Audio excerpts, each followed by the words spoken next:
사실은 이 기계화 경쟁이란 책이 나오게 된 가장 결정적인 계기가 된 사건입니다. 혹시 이 화면 보신 적 있으세요?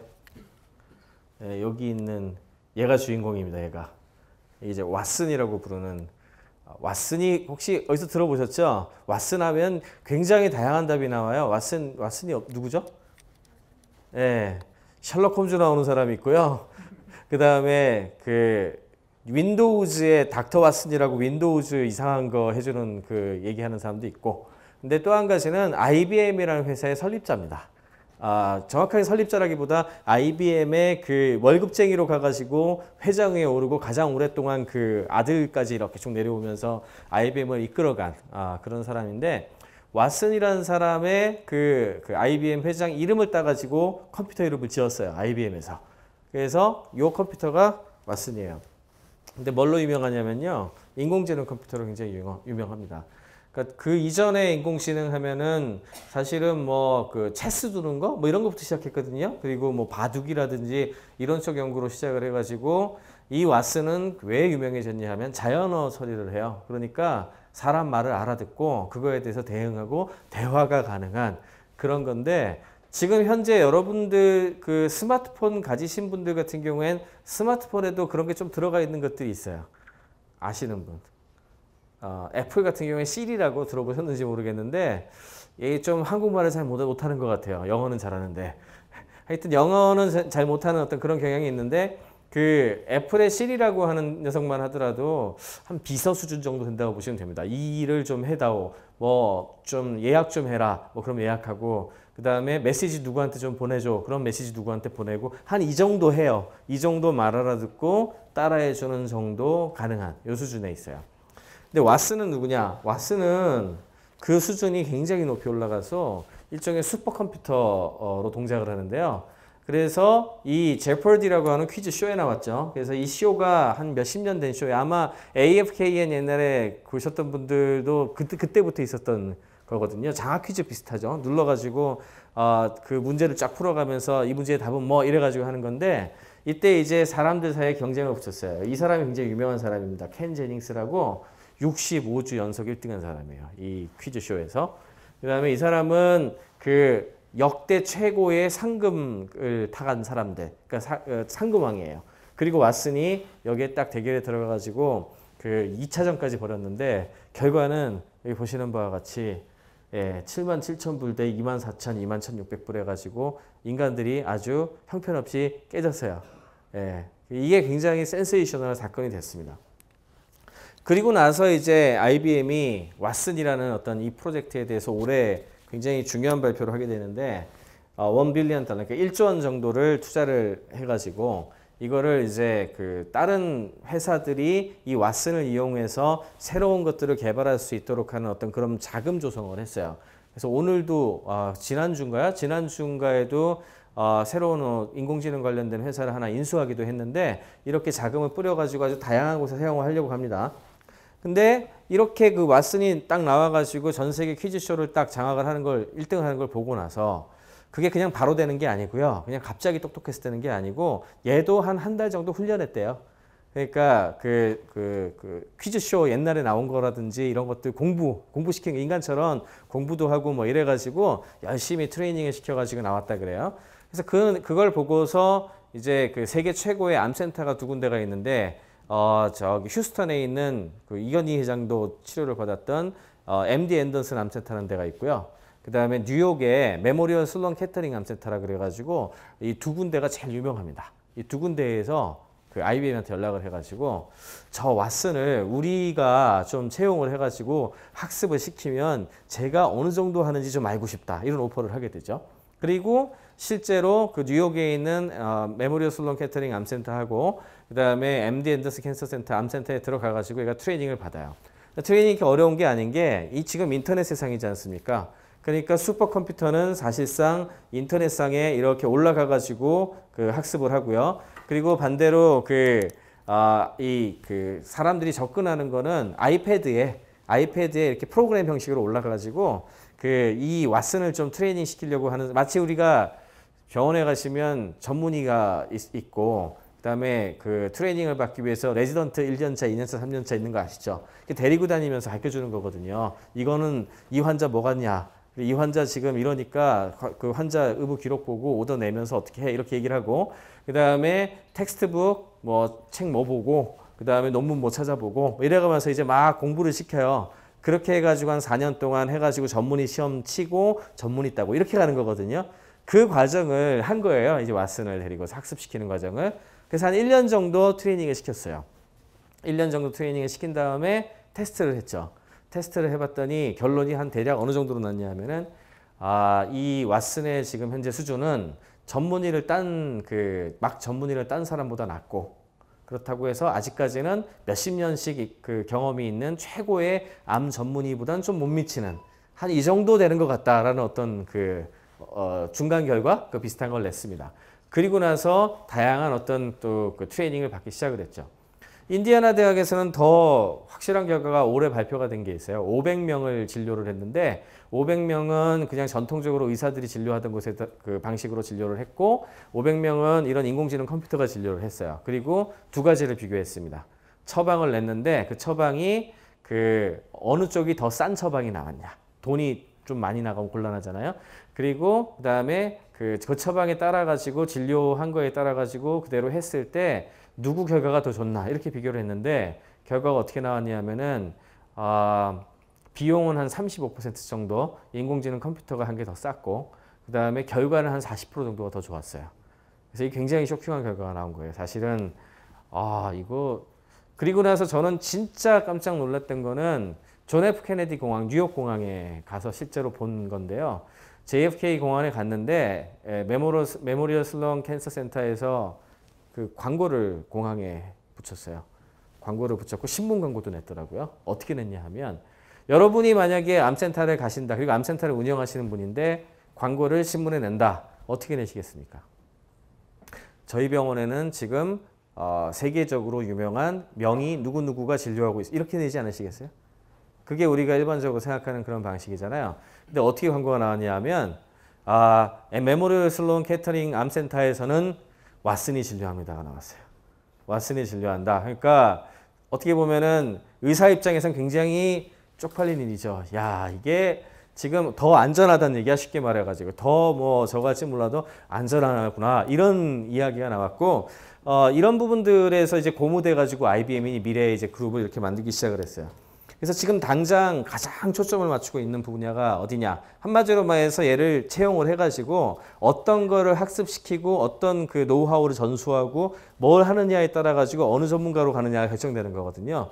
그래서 지금 현재 제일 각광받고 있는 분야가 여기 지금 아까 전에 말씀드린 의료 분야에서 진료를 대신하는 것과 관련된 진료를 그 도와주는 대신한다 그러면 큰일 나고요. 아직까지는 도와주는 쪽으로 해가지고 왜냐하면 아무리 왓슨이 똑똑한들 치료 옵션상 나는 90% 확률로 1번 이거 2번 이거 이렇게 의견 제시를 하면 그래도 의사가 사인을 해야죠. 그죠?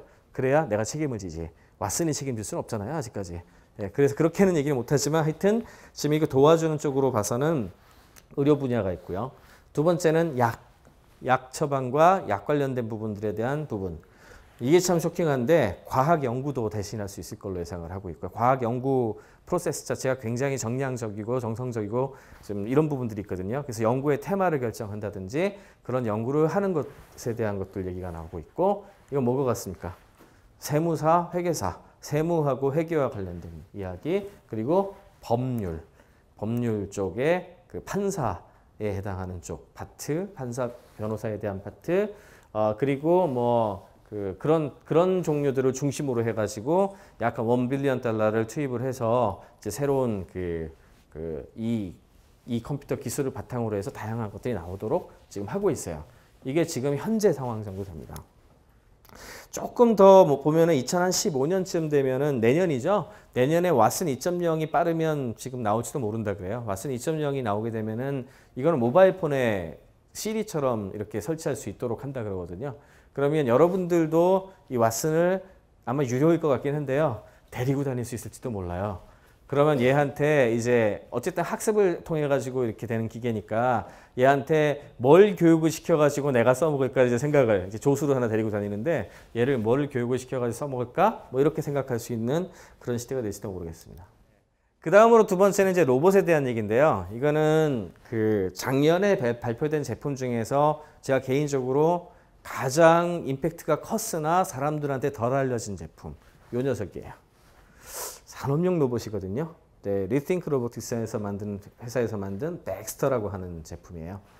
이 제품은 그 기존의 산업용 로봇 하면 느낌이 어떠십니까? 좀 어렵죠. 산업용 로봇 무슨 제조하시는데 그거 채용해가지고 쓰시겠습니까?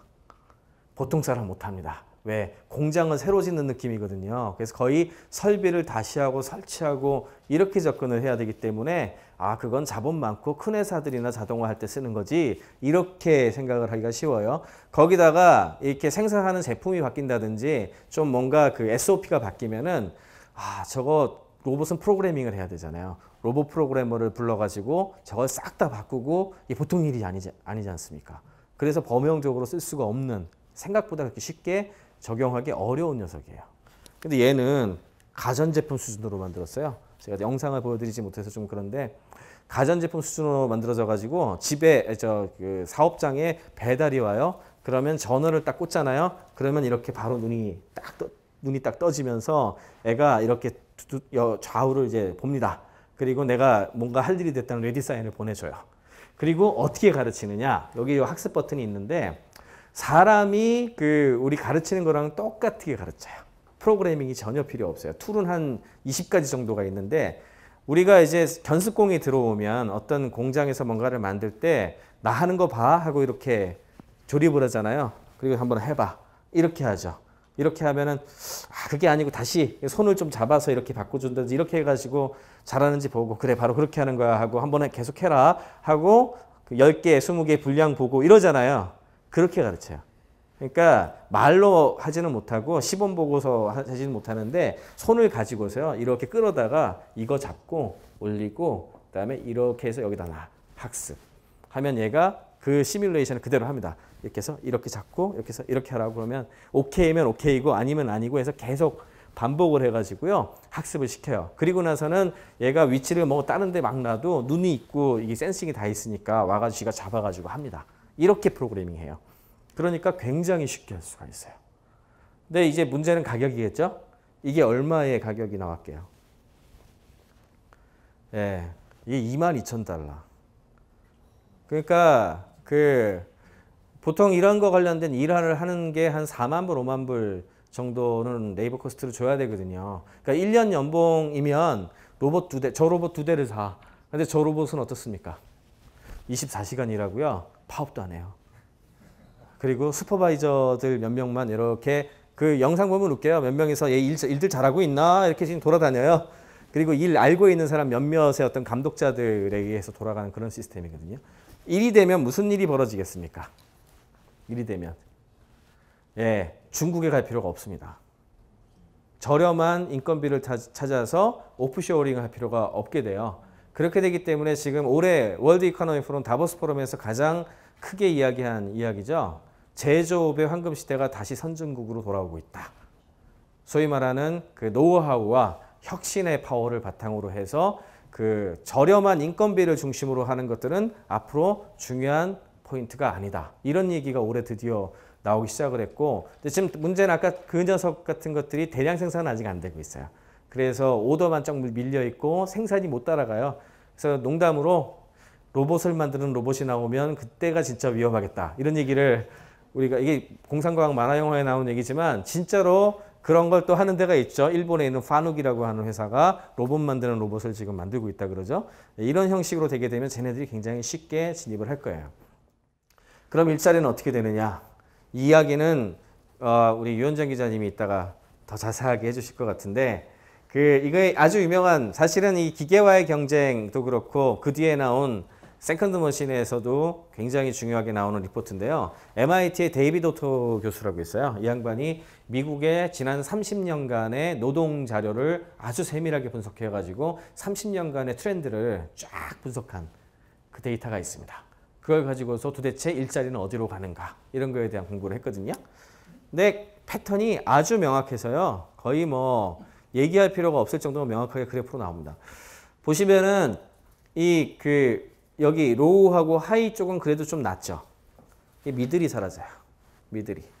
그러니까 중간 정도 학습하고 중간 관리자에 해당하는 중간 있죠. 양극화. 여기서도 양극화 그대로 나타나는데 아주 공부를 많이 하고 굉장히 똑똑한 일부의 사람들은 여전히 지금이나 그 과거 30년 전이나 그 우리 그 일자리에 대해서 별다른 큰 걱정이 없이 늘었어요. 어느 정도씩 늘었어요.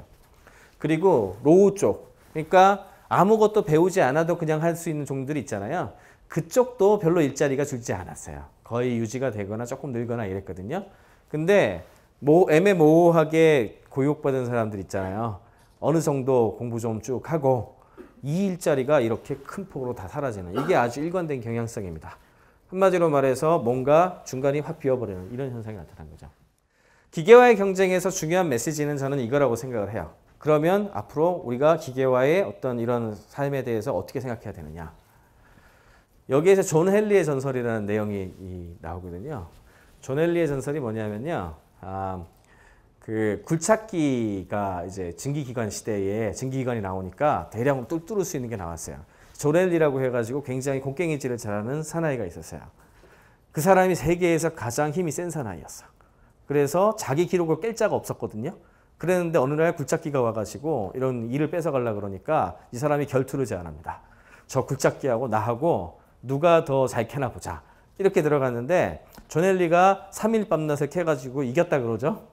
예. 근데 이게 비극이 됐죠. 그 사람이 이기고 나서 심장이 터져 죽었대요. 예. 싸울 걸 싸워야죠. 한마디로 말해서 경쟁할 걸 경쟁해야지 굳이 그런 경쟁을 할 필요는 없는 겁니다. 할 수가 없는 거예요, 사실은. 여기서 이제 또 굉장히 중요한 이야기가 딥블루라고 해가지고 IBM에서 왓슨 만들기 전에 만든 인공지능 컴퓨터가 있었어요. 이건 체스만으로 했어요. 체스만으로. 그래서 당시 이 당대 최고의 뉴스 중에 하나였죠. 게리 캐스파로프라고 세계 최고의 체스 마스터가 있었는데 이 사람하고 체스 3번기를 합니다. 뉴스 본 기억나세요? 이건 꽤 오래전 얘기인데 한 1, 20년 된 것 같아요. 딥블루가 그래서 이겼죠. 딥블루가 이겼습니다. 그리고 나서 IBM이 어떻게 할게요? 딥블루 프로젝트를 영구히 중단시키고 파묻어 버렸어요. 왜? 사람들이 겁나서. 이거를 했다가는 그 당시에는 큰일 나겠다 싶어가지고 없애버렸는데 그때 게리 캐스파로프를 그 뒤에 만나가지고 이제 인터뷰한 내용이죠. 당신이 생각하기에 세계 최고의 체스 고수는 누구냐? 그랬더니 게리 캐스파로프가 뭐라 그랬게요? 딥블루하고 나하고 편먹고 하면 제일 잘할 것 같다. 라고 이야기를 했어요. 걔가 못하는 걸 나는 좀 실수를 인간이니까 실수할 가능성이 있거든요. 쟤는 그런 부분들이 훨씬 적으니까. 아까 전에 이야기입니다. 왓슨하고 암 전문의가 지금 저희 가가지고 뭔가를 해요. 최고의 명의는 누굴까요? 예, 왓슨일까요? 예, 그런 식으로 따지면 저보다 왓슨이 좀 연습하면 목소리도 되게 좋아요. 샘플링을 잘해가지고 저 대신에 와가지고 여기서 강의를 해도 되게요? 그죠?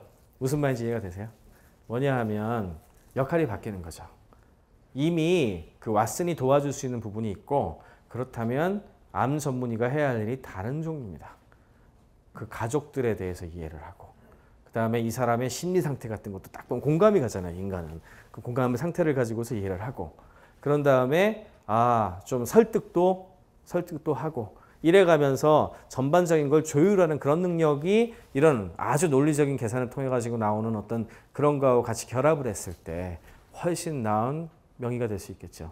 그러니까 이렇게 서로 다른 어떤 파트를 가지고서 연결을 지어야 한다는 거예요. 이 질문이 굉장히 중요한 질문이에요. 과연 인간은 그러니까 기계의 경쟁 상대냐?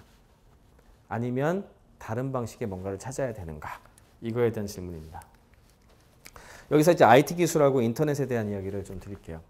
IT 기술이 일단 기본적으로 분산화의 특징이 있어요. 중앙 집중적인 걸 해체하는 특징이 있습니다. 왜냐하면 비용을 감소시키거든요. 그래서 리스크를 줄여요. 위험도를 줄입니다. 그래서 아주 다양한 곳이 참여할 수 있는 그런 공간을 엽니다. 그래서 소기업이라든지 프리랜서 시장이 굉장히 커져요. 미디어 같은 경우에는 지금 직격탄을 맞고 있는 대표적인 산업 중에 하나죠. 옛날엔 기자라는 어떤 타이틀을 달고서 뭔가를 했어야 했는데 지금은 누구나 기자입니다. 누구나 기자. 그렇게 공급이 늘어날 수 있는 그런 측면이 있죠. 그리고 IT 기술을 이용하면 집중화가 또 일어날 수도 있어요. 반대로. 어떻게?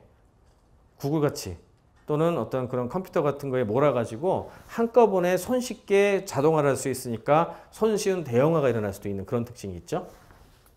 또 한 가지 특징은 이게 되게 반대적인, 이중적인 측면이에요. 인간의 능력을 지원하는 또 특징이 또 있을 수 있어요. 무슨 얘기냐면 인간이 정보 처리하는 데 들어가는 에너지라든지 이런 소요가 굉장히 많거든요. 그거를 아까 전에 한 것도 마찬가지잖아요. 정보 처리 비용을 감소시키고 정보 처리의 질을 향상하고 해당 분야의 생산성이 향상돼서 그로 인해서 새로운 가치가 창출되고 그것 때문에 선순환의 고리를 도는 이런 측면이 있는가 하면 아까 전에 우리가 걱정한 거 인간의 능력을 대체해가지고 인간의 정보 처리를 대체하거나 이를 생략해버릴 경우는 어떻게 할 거냐. 그러면 생산성과 성장, 고용이라는 어떻게 보면은 굉장히 다른 세 가지가 옛날에는 생산성이 오르고 성장하면 고용이 는다거든요. 이게 세계가 돌아가지고 뺑뺑 돈다는 게 우리가 알고 있는 전통적인 경제 이론인데 이게 어떻게 될지 서로의 관계에서 잘 모르겠다. 지금 이런 상황으로 지금 가고 있는 거예요. 또 하나의 측면이 있습니다. IT 기술과 인터넷이. 또 하나의 측면은 조금 더 인간지향적으로 바라보는 건데 인간지향으로 바라봤을 때는 이게 의사소통을 확장하는 도구라는 측면이 있어요. 그래서 의사소통하는 존재로서의 인간의 본질을 위협하지 않으면서 인간의 의사소통의 욕망을 충족하고 확장할 경우에는 이거는 사실은 그 생산성, 소위 말하는 기계가 하는 일과는 좀 다른 종류잖아요. 인간 서로 사이의 소통의 그 형태가 늘어나면서 새로운 가치 창출을 인간들끼리 만들어내는 종류니까. 이건 조금 다른 종류입니다. 그리고 서비스 노동을 대체하느냐 이거에 대한 질문에 대해서도 조금 다르게 얘기가 나오는 것이 복지 분야나 뭐 개인 서비스 분야 같은 경우에 예를 들어가지고 굉장히 힘든 것과 관련된 일을 로봇이 도와준다고 치죠. 간병 관련된 부분 예를 들어서 간병인이나 노인 우리가 실버 세대 가면 거기에 들어가는 비용이 굉장히 크잖아요. 그래서 그걸 못하게 되는데 만약에 굉장히 힘든 것과 관련된 거는 로봇이 처리를 해. 그렇다고 해가지고 로봇한테 모든 걸 맡길 수 있을 것 같으세요? 불가능해요. 그러면 되려 그거에 들어가는 비용이 감소되기 때문에 그런 산업이 활성화가 되고 되게 쉽게 그 관련된 쪽에 진입할 수 있는 그런 특징도 또 있어요. 그래서 인간의 삶의 질을 제고하면서 또 다른 산업을 만들어내는 어떤 이런 것에 대한 이야기들도 나옵니다. 이건 이제 이경정 교수님이 그 인사이트라고 하는 그 블로그 일종의 블로그 미디어가 있는데 여기에 이제 기고하신 내용에 좀 더 자세하게 좀 나와 있습니다. 또 한 가지는 IT 기술과 인터넷이 가지고 있는 특징이 새로운 혁신 기업들의 탄생을 유도하는 특징이 있어요. 우리나라는 지금 이 현상이 좀 덜 나타나고 있는데 미국 같은 경우 또는 중국 같은 경우에 보면은 IT 기술과 인터넷을 바탕으로 해서 기존에 몰랐던 새로운 기업들이 갑자기 등장을 하고 커지고 그 옆에 생태계가 구성되는 이런 선순환의 고리가 많이 나타나기 시작을 했죠. 진입이 쉽기 때문에 그렇습니다. 그래서 과거에는 자본을 굉장히 많이 가지고 설비를 중심으로 한 투입이 굉장히 중요했지만 그 이상으로 지금 현재는 적은 자본과 위험이 적으니까 새로운 혁신을 시도해 볼 수 있도록 하는 그런 기회를 늘리게 하는 어떤 그런 특징이 있고요. 그리고 소프트웨어와 하드웨어 그리고 조금 더 지나면은 전통 산업을 잇는 어떤 그런 그 플랫폼 기술이 등장을 하면서 새로운 일자리를 만들어낼 수 있는 어떤 그런 측면들도 있는 거죠. 그래서 이런 거를 잘하는 그 기업의 형태를 우리가 미래의 기업이라고 표현을 하는데 이거를 플랫폼 사고, 플랫폼 기업이라고 불러요. 요즘 소위 말하는 잘 나가는 기업, 그리고 정말 최고의 기업이라고 부르는 것들은 플랫폼 기업적 특성을 갖고 있는 것들이 많습니다. 오늘도 어딘지 까먹었는데 그 전 세계 기업 브랜드 측정 뭐 또 나왔더라고요. 근데 삼성전자 29위에 있어요. 우리나라 1위가 이제 삼성전자인데 29위를 했어요. 근데 텐센트한테 밀렸어요. 텐센트가 28인가 27인가 그래요. 텐센트라는 회사 아세요? 심지어 여기 계신 분들은 들어보시지도 못하셨죠? 예, 중국에서 갑자기 뜬 인터넷 신생 회사입니다. 아주 제일 쉽게 말씀드리면 중국의 카카오톡이라고 생각을 하면 제일 쉽게 설명드릴 수 있을 것 같아요. 이 회사가 삼성전자보다 위에 올라갔어요, 지금. 그리고 중국에서 지금 가장 잘 나가는 회사 1위는 어딘지 아십니까? 텐센트가 2등이고요. 이것도 다들 못 들어본 회사 여기 써 있습니다. 알리바바입니다. 알리바바. 아마존, 이베이까지는 들어보셨을지 모르겠는데 알리바바 못 들어보셨죠?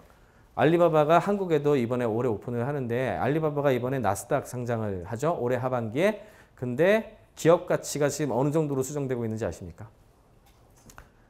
모든 기록을 다 갈아칠 걸로 예상을 하고 있는데 150조 정도 예상하고 있습니다.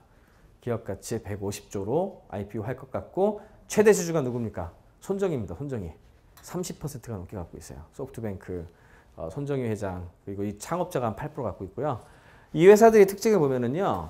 그 자체로도 굉장히 크게 성공한 기업들이지만 자신들의 핵심 자원을 공개해서 더욱 커다란 생태계를 창조한 특징이 있어요.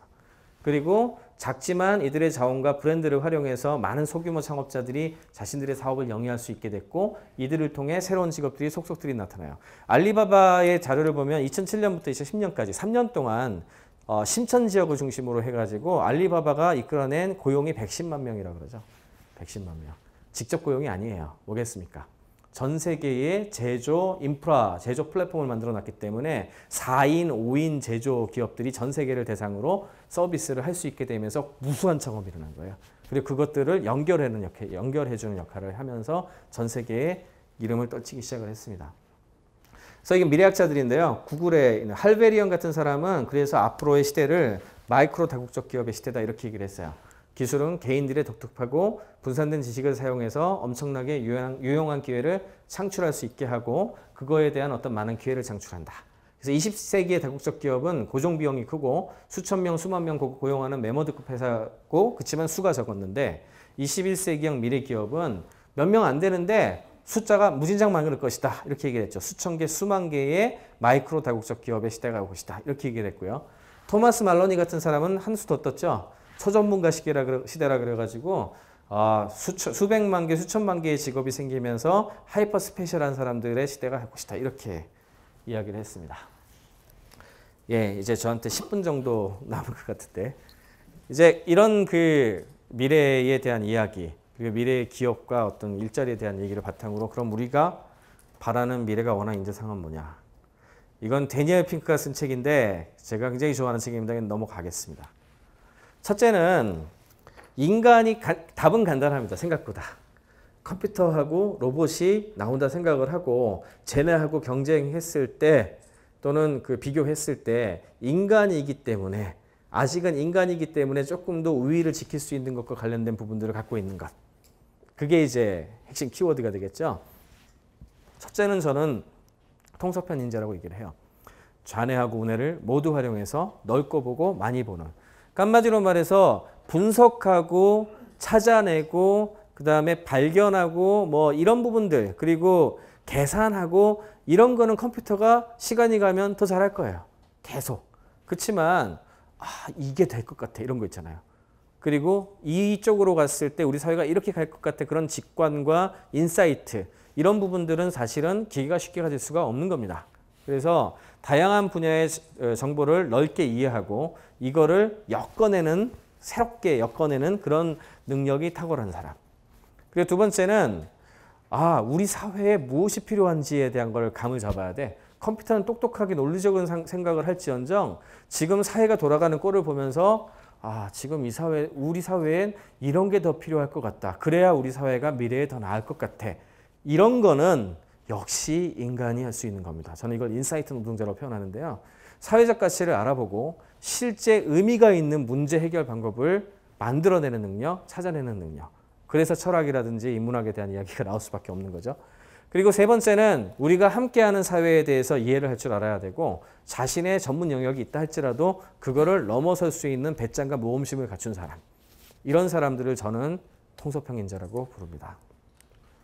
두 번째는 인간이 혼자서 이것저것 자기만의 능력으로 뭔가를 하려 하는 거에서는 당할 수가 없겠죠. 컴퓨터나 로봇하고의 어떤 육체적으로는 로봇한테 안 될 거고 이 계산 빨리 하고 이게 똑똑한 거는 아마 컴퓨터한테 하면 안 될 거예요. 그러면 어떻게 해야 돼요? 여러 사람이 힘을 모아야 되겠죠. 그래서 협업형 인재, 다양한 영역, 분야, 문화, 예술 등이 모여서 새로운 재결합을 시도하고 혁신적인 아이디어를 내는 사람. 이런 사람들이 주인공이 되고 이러려면 인성이 갑자기 중요해집니다. 예, 협업을 해야 되는데 나 계속 딴 사람 모욕 주고 네가 잘하는 게 뭐야 라고 하는 사람하고 누가 이걸 하겠습니까? 남의 내용, 남이 잘하는 거를 파악할 줄 알고 나의 의견을 이야기해서 딴 사람을 추동할 수 있고 어떤 이런 리더십을 가진 사람이 굉장히 중요하겠죠. 그래서 새로운 관계를 받아들이고 과감한 협업을 시도할 수 있는 어떤 그런 유연함을 갖춘 그런 협업형 인재. 그래서 저는 개인적으로 저희 애들도 그렇습니다만 되려 교육이 인성과 윤리와 도덕과 철학과 이런 우리 사회에 대한 부분들 이게 되게 웃기는 얘기 이따 나중에 말씀드리겠지만 기술이 발전하면 발전할수록 인간에게 요구하는 건 반대로 갑니다. 그거를 알려고 하려고 가는 게 아니고 되려 더 도대체 인간이 무엇인가 그리고 인간이 우리 사회란 무엇이고 우리가 어떻게 가야 돼 이렇게 질문이 바뀌게 되는 거예요. 세 번째는 사람과 사람, 지식과 지식을 연결하는 네트워크형 인재라고 표현합니다. 지식을 널리 흘려보내는 동시에 받아들이는 그런 소통의 능력이 굉장히 중요하고 사람들의 합의를 도출하고 이들에게 영감을 불러넣을 수 있는 그런 공감의 능력을 갖춘 사람들. 그리고 뭐 저는 야구팀 얘기를 많이 하는데요. 융합형 인재가 이거하고 관계된 얘기거든요. 야구팀에 이대호 같은 선수만 9명 있으면 그 팀이 잘할까요? 아니요. 잘 못합니다. 야구 감독이 적재적소에 배치를 해가지고 같은 케미스트리를 가지고서 한 방향으로 갈 수 있도록 도와줬을 때 그 팀이 강해지는 거잖아요. 그러면 야구 감독이 야구 선수보다 야구 잘하나요? 아니죠. 예, 그러니까 되려 그 사람들과 소통을 하면서 엮어내가지고 갈 수 있는 그런 능력을 가진 사람. 이 사람들이 많이 필요한데 너무 없어요. 아직까지 이 영역에 대한 부분들이. 이렇게 세 가지를 저는 미래의 가장 중요한 인재의 조건으로 생각을 합니다. 그래서 나중에 시간 되시면 이 더 하트 오브 매터라고 하는 영상을 한번 찾아보세요. 이거는 새로운 인문학에 대한 이야기를 합니다. 과학기술을 중심으로 해가지고 나타났던 이 현상이 되려 인간에 대해서 인간을 더 성찰하고 인간이 도대체 기계와 다른 것이 무엇인가 그리고 우리 사회가 과연 무엇이 다른가 그런 것에 대해서 더 많은 것을 알고 이야기하고 서로가 커뮤니케이션 할 수 있도록 되는 어떤 그런 사회 그것이 되려 인간의 능력을 극대화하는 길일 것이다. 뭐 이런 얘기를 하고 있습니다. 네, 여기까지 제 강의 마치겠습니다. 감사합니다.